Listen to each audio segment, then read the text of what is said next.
The characters and the bad guys have a lot of heart, aside from being the bad guys, you know, which is why we love it. So now that the bad guys want to be good, my question for you is, in the sequel, how did you approach expanding the fun and the action-packed story while also serving the emotional arc for the characters? Oh, that's a good question. Actually, I think we're tricking a little bit. We're using a little bit of a trick for this one. So we're starting with our bad guys being at the top of their game.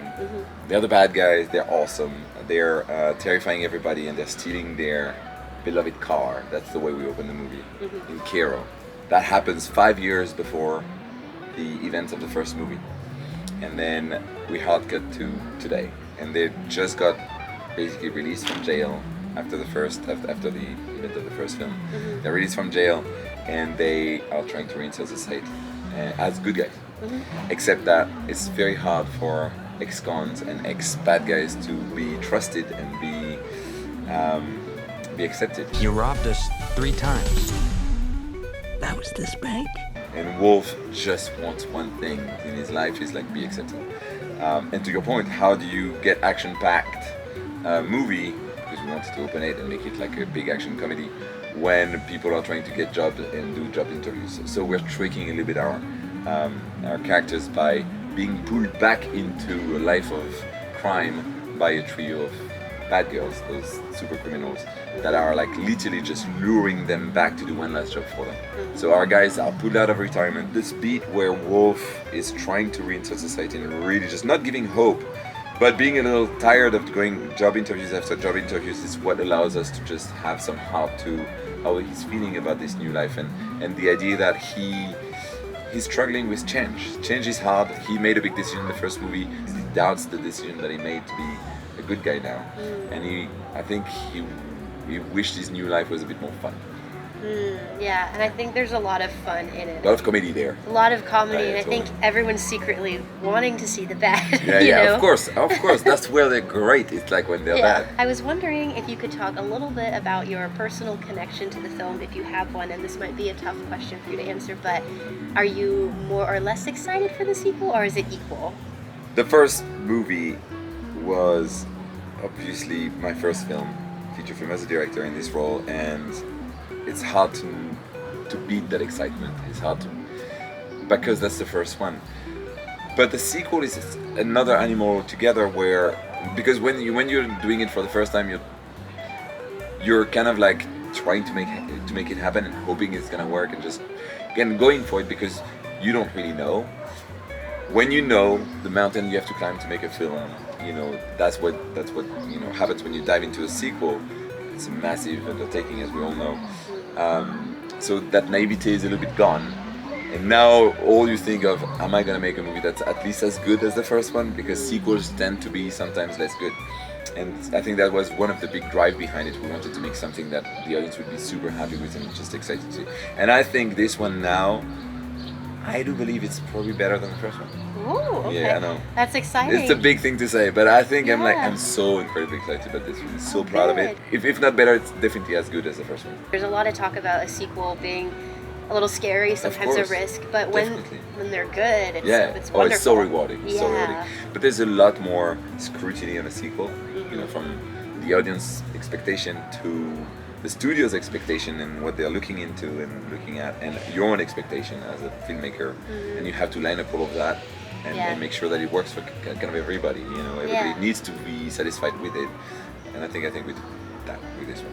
Awesome. Pierre, you have some amazing credits, and also DreamWorks as a studio has an amazing body of work, which I know you've contributed to. Thank you. What do you think is special about this franchise, not just in the DreamWorks universe, but also in our current animation world?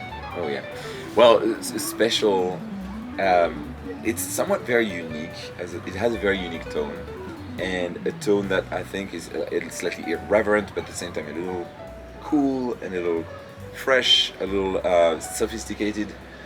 So we're kind of like that, touching to all of this, which is very, very nice because it sets it apart to so many other animated films that we've done at DreamWorks or seen on other studios as well, in other studios. So I think it has its own really strong identity, and that's what I love about it. And also has a very strong visual identity, which is incredibly exciting because I'm an animator and I'm an illustrator, and that's something that really is dear to my heart, just to have something that visually is really good looking, different, stylized, and has that appeal, you know.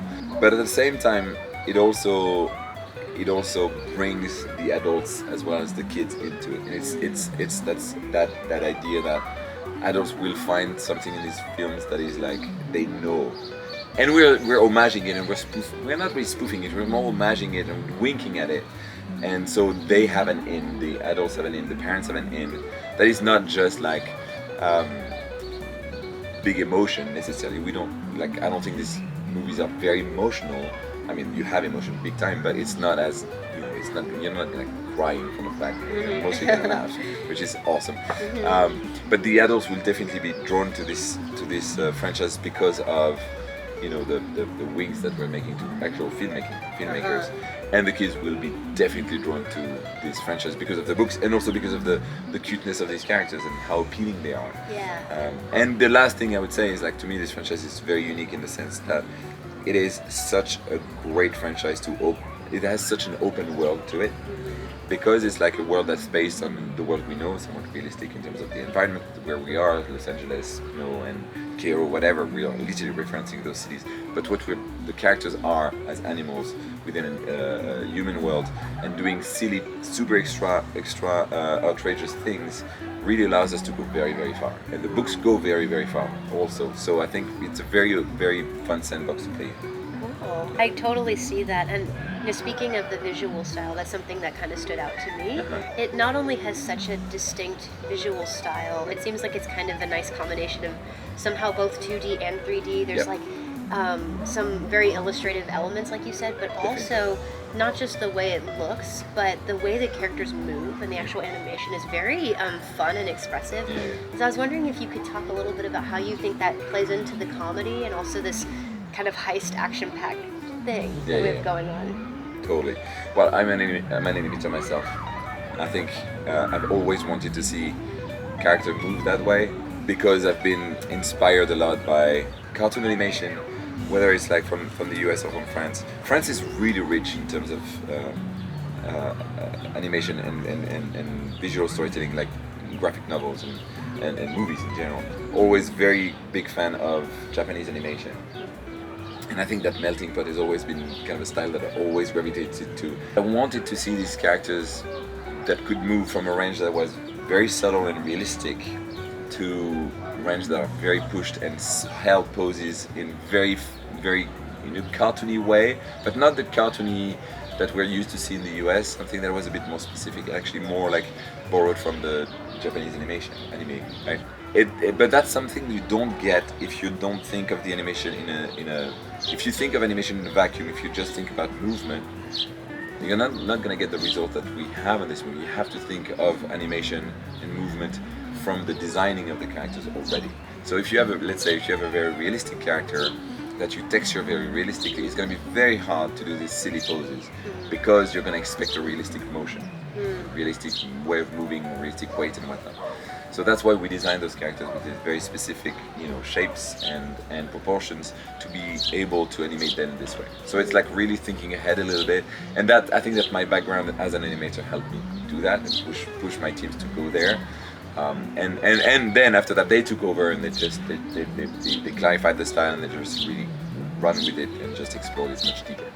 Cool, yeah, that totally makes sense. That's really cool to think, like, if you make it too, detailed, then it's gonna not sit right with the viewer's eye. So and if you strip it down and make it too stylized or too bare, then it might come across as too cheap. So that balance that we struck, that we found, is in fact very tricky to find. Yeah. That balance is very hard to find, and when you get it, you're like, oh my god, but it's so easy to lose it. So our artists are incredibly well trained and incredibly good eyes to be able to just sustain and maintain it through the whole 95 minutes or whatever that the movie lasts. Totally. What are some aspects that you can share that you think we should be most excited about? Oh my god, that movie is a crazy ride, and it works so well in terms of the pacing of that movie, starting from them, like obviously we give a little bit of a taste of it in the cold opening in Carol, but then we catch our guys kind of struggling with their everyday life, and then it just builds and builds and builds and builds and builds till literally the last sequence. And it gets crazier and crazier. We go all the way to space. I don't think we've seen anything like this, honestly, ever in animation. So, yeah, it's super cool. That is our last question. So, thank you so much. Yeah.